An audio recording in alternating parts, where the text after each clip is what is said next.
Mediocrity is everywhere right now, and we're all trying to find an easy way out, and we're judging ourselves. Let's say there's 10 people in this room, and we're all mediocre, but I'm the best of the mediocre people. I now think I'm great. I'm great. We surround ourselves around people that make us feel great. They tell us what we want to hear.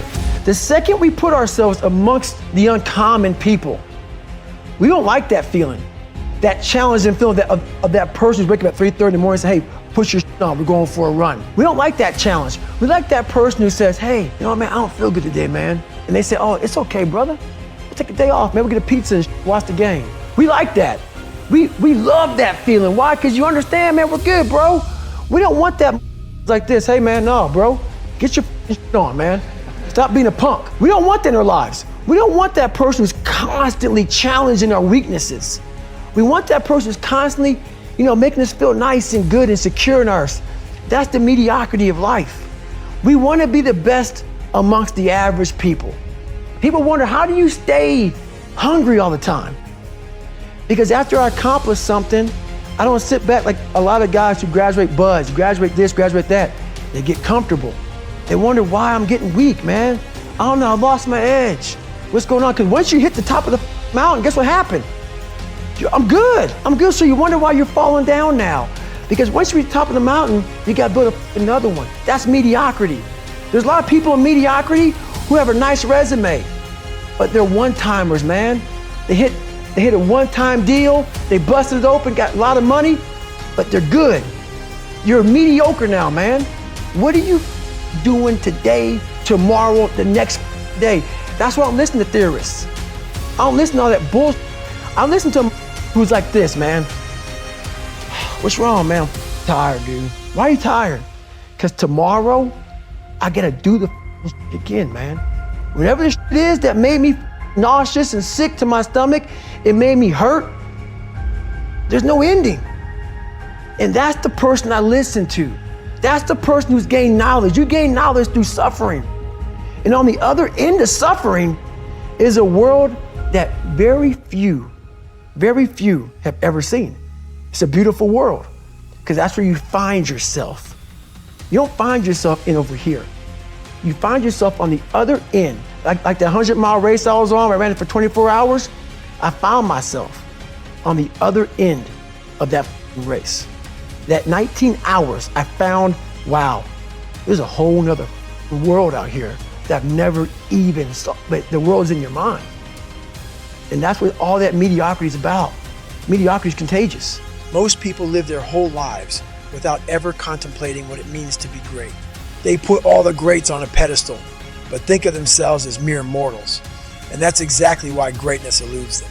They turn it into some untouchable plane, impossible for almost anybody to reach. And it never even crosses their mind to aim for it. No matter what I'm doing or which arena I'm engaging in, I will always aim for greatness, because I know that we are all mere mortals and greatness is possible for anyone and everyone if they are willing to seek it out in their own soul. In Goglish terms, greatness is a state of letting go of all your faults and imperfections, scavenging every last bit of strength and energy, and putting it to use to excel at whatever you set your mind to. Even if some motherfucker out there told you it was impossible, it is a feeling pursued by those rare souls willing to extend themselves beyond reason and pay the cost. In the late 1950s, Captain Joseph Kittinger was a pilot in the Air Force, tapped for experimental aviation and skydiving duty in New Mexico. He wasn't a household name. In fact, hardly anybody knew the first thing about him until August 16, 1960, when he donned a red duct tape pressure suit and boarded an open-sided gondola tethered to an onion-shaped helium balloon.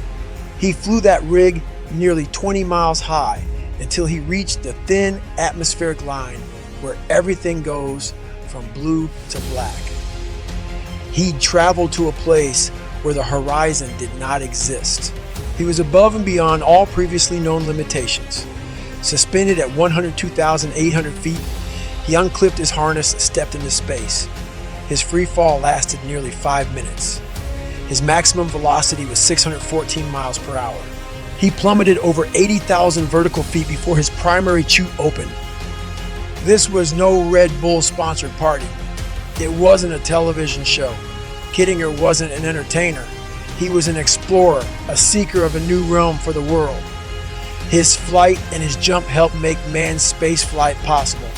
And also for himself. I don't jump to Earth from outer space, but I know that atmospheric line between blue and black. It is the glimmer of greatness that runs right through the human soul. We all have it. Most of us will never see it because to get there requires a willingness to extend yourself to the limit without any guarantee of success. Then again, success is just another mile marker on the journey.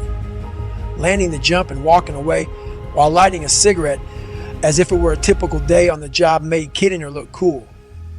But it didn't make him great. His willingness to do it in the first place, knowing that the chances of failure were high and everything it cost him, made him great. It wasn't a stunt to garner fame or publicity. It was merely an attempt to see what was humanly possible and be redefined.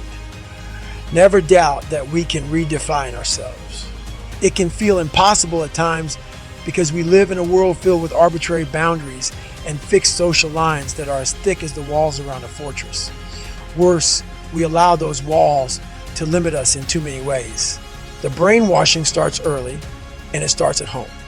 The people we grow up with and the environments we grow up in define who we think we are and what we think life is all about. When you're young, you can only know what you see. And if all you are ever exposed to are lazy people content with mediocrity or who convince you of your own worthlessness, greatness will remain a fantasy. If you live in the ghetto or in a dying industrial or farming town where buildings are boarded up, addiction runs rampant, and the schools are a mess, that will factor into the possibilities others envision for you and you envision for yourself. But even privileged people can feel shackled by their circumstances. The vast majority of parents don't know what greatness looks like, so they are ill-equipped and afraid to encourage big dreams. They want their children to have security and don't want them to experience failure. That's how limited horizons get passed down from generation to generation.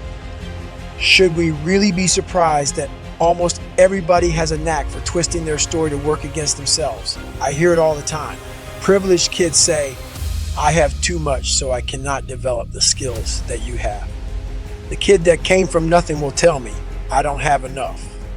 Therefore, I cannot develop the skills that you have." No matter where someone is in life, they never fail to confess why they can't get where they need to go. The minute they open their mouths, I see how limited their horizons are, and their sob stories come with the expectation that I will deliver a become great package to their front door. But that's not how it works. When I was losing the weight, I had to miserably wake up every morning in the cold, because it was Indiana, November when it started. I was miserable. This is your new life. Take it or leave it. There's no happiness about it. There's no peace behind it. It sucks. It just fucking sucks. And that's the one thing, if I could teach anybody anything, it just fucking sucks. And it's gonna continue to suck. And then one day you'll get to a special part in your life that it might get a little bit better. But to lose the weight you have to lose, my friend, sorry, it's gonna suck every fucking day. Because then when you're 300 pounds, you're gonna go out to lose weight, you could probably get injured.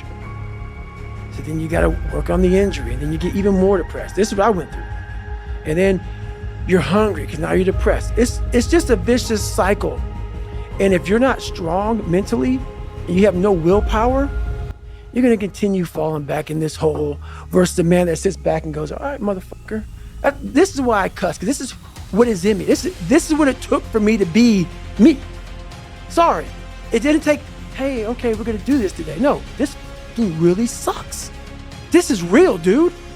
This is real. And every day, I'm set back. So this is what I would tell your boy. This is exactly what I tell him.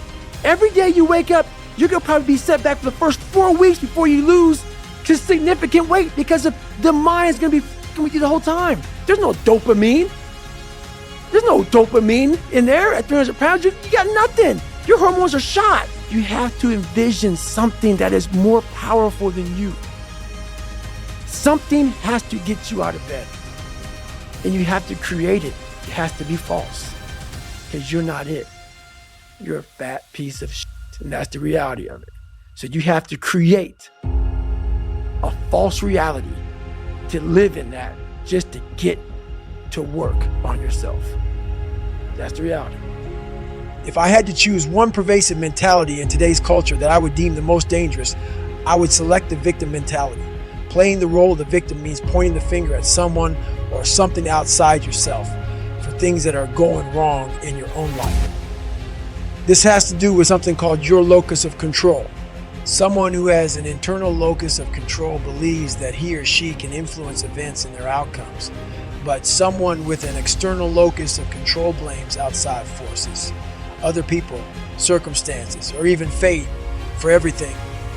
Everywhere I look in today's society, it seems that more and more people have an external locus of control.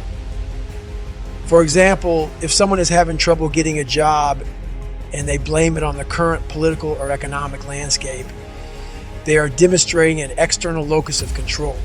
Or if they often catch colds and blame them on their coworkers or germ-riddled work environment, that's an external locus of control mindset.